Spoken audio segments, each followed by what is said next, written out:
There is a lot of hype regarding treatment of cancer with personalized medicine, targeted therapy, and also a new word called as precision medicine. So I am here to basically explain to you about what these terminologies mean in the treatment of cancer and how medical oncologists like me utilize these strategies for cancer management today. So basically, as we all are aware, all the cells of our body, even though they contain the same genes, behave in different ways.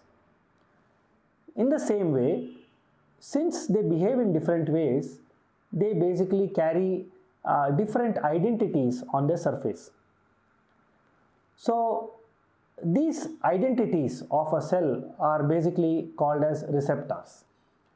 Receptors are a way by which these cells communicate with each other. Cells of different kinds communicate with each other. Cells of the same kind communicate with each other, and thereby the normal processes of our body occur. So when a normal cell becomes a cancer cell, there are going to be certain changes not only in the genes of the cancer cell but also on the surface of the cancer cell. What happens with this change is that the cancer cell is basically provided with properties by which it can do something that only a cancer cell can do and not the normal cell can do, such as invade the nearby tissues, produce certain harmful chemicals, and at the same time spread from one place to another. It would be hard to imagine a normal lung cell to spread to your stomach, but a cancer cell can spread from a lung to probably the liver. So precision medicine, targeted therapy, and personalized medicine basically are very similar to each other, in which you are utilizing certain signature receptors on the surface of cancer cell to kill the cancer cells. So you develop certain medicines in the lab by which these medicines will sit mostly on the receptors that are expressed by the cancer cell. So a preferential kill is provided by these targeted therapies, whereby the normal cells can be spared of the side effects. As you would be aware, chemotherapy has that limitation wherein preferentially the cancer cells are affected by the chemotherapy, but even the normal cells can also have temporary damages which definitely can heal by themselves. Now, when you use these targeted therapies, what happens is that these medicines sit on the surface of the cancer cell, and when there is an interaction between this, there would be basically a set of processes that would start inside a cancer cell, and the cancer cell would be destroyed by the physiological process.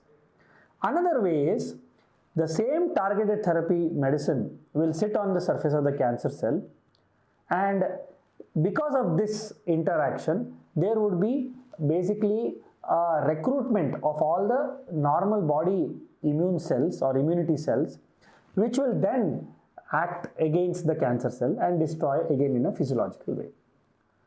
Now, that is the major way of using targeted therapy. Another way of targeted therapy which we have been using since several decades is also hormonal therapy. Hormonal therapy is no different.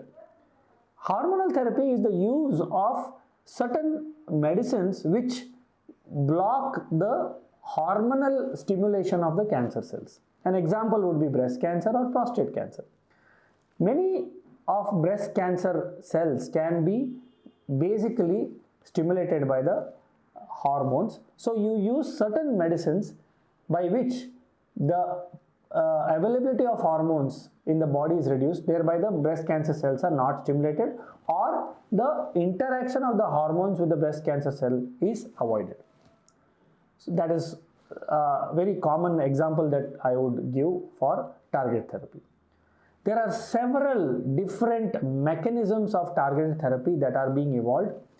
Cancer medicine or the branch of medical oncology which deals with certain medicines to deal with cancer is probably the fastest growing branch of medicine, wherein a lot of research at a rapid pace is occurring, by which we are basically having newer and advanced cancer medicines that are being brought into the mainstream for treatment of cancer patients, and amazing responses are seen.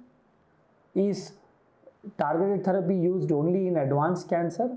Not really.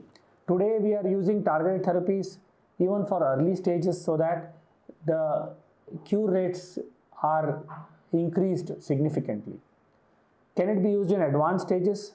Yes.